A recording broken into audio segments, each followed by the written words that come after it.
Doctor please, എനിക്ക് അവളെ മറക്കാൻ പറ്റുന്നില്ല. അതുകൊണ്ട് ഞാൻ ഇങ്ങനൊക്കെ. ആ റിപ്പോർട്ട്സ് ഒക്കെ ഞാൻ കണ്ടിരുന്നു. Sorry to say. അയ്യോ സാർ, ഞാൻ എങ്ങനെ പറഞ്ഞു മനസ്സിലാക്കാൻ? Strictly no alcohol. നിങ്ങളുടെ റിപ്പോർട്ട്സിൽ ഹേയ് റീന, ഷുവർ. എന്താണ് മിസ്റ്റർ, ലവ് ഫെയിലിയർ ആണോ? ഹാർട്ട് ബ്രേക്ക് ആയോണ്ട് കുടിക്കാൻ തുടങ്ങി. ഇപ്പൊ നിങ്ങൾ കുടിക്കുന്നോണ്ട് മറ്റുള്ളവർക്ക് ഹാർട്ട് ബ്രേക്ക്. എന്താ ഇതിനൊരു പരിഹാരം?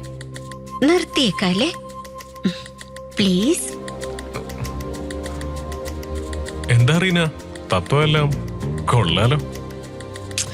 അങ്ങനെയൊന്നുമില്ല, അനുഭവം. അല്ല, ഞാൻ പറഞ്ഞത് ശരിയല്ലേ മിസ്റ്റർ അർജുൻ? അർജുൻ അർജുൻ അർജുൻ, നീ എന്താ ഇങ്ങനെ എപ്പോ നോക്കിയാലും ഫോണിൽ തോണ്ടിക്കൊണ്ടിരിക്കുന്നേ? പറഞ്ഞ കേക്കും. തമാശ കളിക്കില്ലേ റീന? റീനയോ? അതേതാ പുതിയ ക്യാരക്ടർ? പുതിയ ക്യാരക്ടറോ? അവളാണ് മെയിൻ ക്യാരക്ടർ. ഓ അങ്ങനാണോ? ശരി, നീ അവളുടെ അടുത്തുനിന്ന് തന്നെ ഫോൺ വാങ്ങിച്ചോ. മധു ഫോണിങ്ങാന്നേ. ഒരു വശത്ത് ഓൾഡ് ലവ്, മറുവശത്ത് ന്യൂ ഫീലിങ്സ്. ഇതില് എന്റെ ഹാർട്ട് ബീറ്റ് ഏത് വശത്താന്നറിയണ്ടേ?